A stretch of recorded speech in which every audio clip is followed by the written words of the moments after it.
तो बाजार वाले चिप्स लेस खाना भूल ही जाएंगे जब मेरे तरीके से ये मज़ेदार कुरकुरे पोटैटो स्नैक्स बनाएंगे। मतलब आज आप लोगों से एक ऐसी रेसिपी शेयर करूंगी कि बस बनाते जाओ और खाते जाओ। बिस्मिल्लाहिर्रहमानिर्रहीम, अस्सलाम वालेकुम। खुश रहें, आबाद रहें, जहाँ भी रहें हैप्पी रहें और हेल्दी रहें। तो मैं हूँ फायज़ा और वेलकम करती हूँ आपको चटपटे पकवान में। आज आपसे शेयर करूंगी मैं बहुत बहुत टेस्टी आलू स्नैक्स। अगर आपके घर आलू रखे हैं ना, तो एक बार मेरे कहने पर ये मज़ेदार से पोटैटो स्नैक्स बना कर देखें, खाकर दिल खुश हो जाएगा। रेसिपी बनाएं, इंशाल्लाह ताला आपके बच्चों को तो बहुत ही पसंद आएगी। रेसिपी अच्छी लगे लाइक कर दें और चटपटे पकवान को सब्सक्राइब भी कर लें। तो चलें फिर मज़ेदार से पोटैटो स्नैक्स बनाना स्टार्ट करते हैं। तो ये कुरकुरे करारे पोटैटो स्नैक्स बनाने के लिए आपने लेने हैं आलू। अच्छा, आलू तो आप कोई से भी ले सकते हैं, मगर ये पोटैटो स्नैक्स थोड़े चिप्स के स्टाइल बनाऊंगी ना, तो थोड़े से बड़े साइज़ के लेंगे तो ज़्यादा अच्छा रहेगा। अच्छा, शाम के टाइम पे क्या होता है, बच्चों को भूख लग जाती है तो वो क्या करते हैं, बाहर से कुरकुरे चिप्स लेके आते हैं। यकीन करें 50 रुपए वाले पैकेट में सिर्फ हवा ही भरी हुई होती है, तो और तो कुछ नहीं होता। अगर आप उन्हीं 50 रुपए के आलू खरीद कर ये मज़ेदार से पोटैटो स्नैक्स बना लेते हैं ना, पूरी फैमिली खुश हो जाएगी, यकीन करें। तो यहाँ पर आलू को मैंने छील लिया है। छीलने के बाद हम इसके चिप्स बनाएंगे। और देखिए, बॉल में मैंने पानी भी डाल रखा है ताकि चिप्स खा जाऊंगी तो बॉल में गिरते जाएंगे, पानी में ही डिप रहेंगे, जिससे इनका कलर ख़राब नहीं होगा।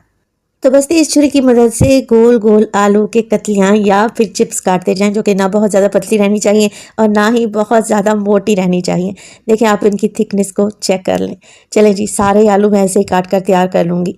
ये मज़ेदार से पोटैटो स्नैक्स को इतने ज़्यादा टेस्टी बनते हैं कि खाते खाते आपका ही नहीं रुकेगा।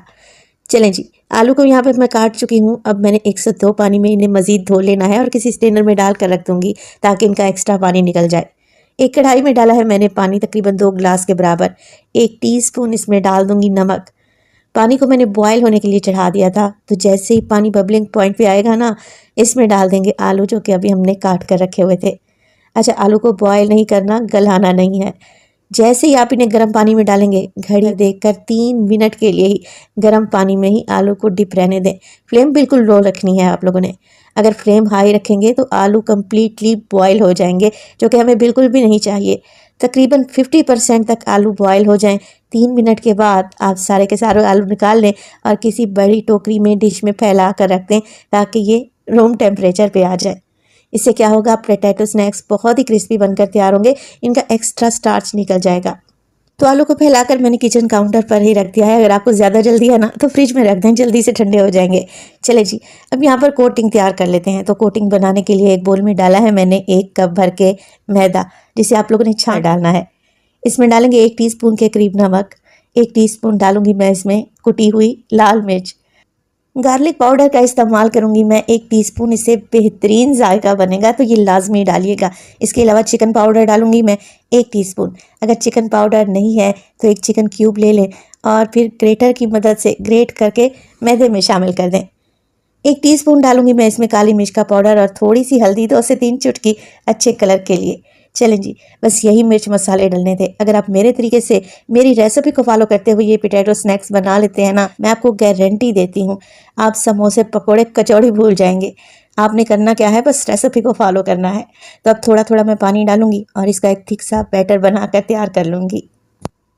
तो ये मज़ेदार से पोटैटो स्नैक्स आप बच्चों के लंच बॉक्स में भी दे सकते हैं। वो कैसे दे सकते हैं, आगे चलकर आपको बताती हूँ। चलें जी, मैदे को मैंने घोल लिया है, एक थिक सा बैटर बनाकर तैयार कर लिया है। आप इसकी कंसिस्टेंसी को चेक कर लें, ना बहुत ज़्यादा पतला है और ना ही बहुत ज़्यादा गाढ़ा है। अगर मैं चम्मच की बैक इसमें डिप कर रही हूँ ना, तो इस तरीके से आप अगर चेक करेंगे कि ये लाइन आपस में मिल नहीं रही, जुड़ नहीं रही, इसका मतलब है कि बैटर की कंसिस्टेंसी एकदम परफेक्ट है। इसके अलावा मैं ब्रेड क्रम्स का भी इस्तेमाल करूंगी। तो आप कोई से भी ब्रेड क्रम्स ले सकते हैं, बाजार वाले भी सकते हैं, होममेड ब्रेड क्रम्स का भी इस्तेमाल कर सकते हैं। चलें जी, अब यहाँ पर जो हमने मैदे का बैटर या घोल बना कर रखा हुआ था, जब आलू अच्छे तरीके से ठंडे हो जाए ना, तो एक एक आलू उठाएं और इस मैदे के बैटर में डाल दें। इसी स्टेज पर अगर तो रेसिपी आप लोगों को ज़रा सी भी अच्छी लग रही हो, यूनिक हो, डिफरेंट हो, आप रेसिपी को लाइक कर दिया करें और चटपटे पकवान को सब्सक्राइब भी कर लें। आप सब लोगों का बेहद शुक्रिया। तो बस कुछ भी नहीं करना, इस तरीके से आलू को डिप करेंगे और फोक की मदद से आलू को निकाल लेंगे। जितना बैटर आलू पर चिपकना होगा ना, चिपक जाएगा, एक्स्ट्रा नीचे गिर जाएगा। आलू को बैटर में डिप करते जाएं और फिर ब्रेड क्रम्स में अच्छे तरीके से कोट कर लें। अच्छा, अगर आप लोग ब्रेड क्रम्स नहीं लगाना चाह रहे तो आप इसे स्किप भी कर सकते हैं। आलू को बस मैदे वाले घोल में डिप करें और फ्राई कर लें, तब भी टेस्टी बनेंगे इंशाल्लाह ताला।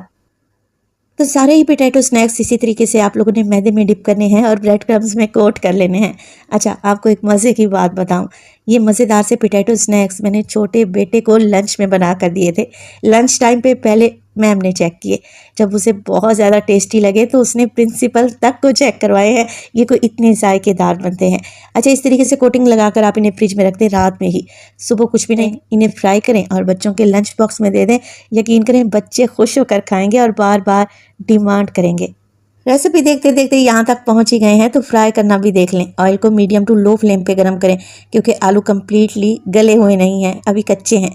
अगर तेज़ गरम ऑयल कर लिया ना, ऊपर तो ब्रेड क्रम्स लगे हुए हैं, जल्दी से जल जाएंगे, कलर पकड़ लेंगे। हमने आलू को क्रिस्पी करना है। ऑयल में डाल देने के बाद 1 मिनट के लिए तो इन्हें बिल्कुल भी ना छेड़ें। वैसे मैं आपको गारंटी देती हूँ, इनकी कोटिंग बिल्कुल भी नहीं उतरेगी। 1 मिनट के बाद इनकी साइड को चेंज करें और बस उलटते पुलटते रहें। जैसा कि मैंने आपको बताया, फ्लेम को मीडियम टू लो रखें, हाई फ्लेम नहीं करेंगे, ताकि आलू क्रिस्पी भी बने, अंदर तक गल भी जाएँ और माशाल्लाह से अच्छा कलर भी पकड़ लें। तो आपको ज़्यादा टाइम नहीं लगेगा, 3 से 4 मिनट में ही क्रिस्पी कुरकुरे मज़ेदार से पोटैटो स्नैक्स तैयार हो जाएंगे। लग रहे हैं ना टेस्टी, और है ना आसान सी रेसिपी। आपने रेसिपी को ज़रूर फॉलो करना है। तो बाकी के बचे हुए आलू भी मैं इसी तरीके से फ्राई कर लूँगी और आप ज़रा इनकी आवाज़ सुने, कितने क्रिस्पी बनकर तैयार हुए हैं।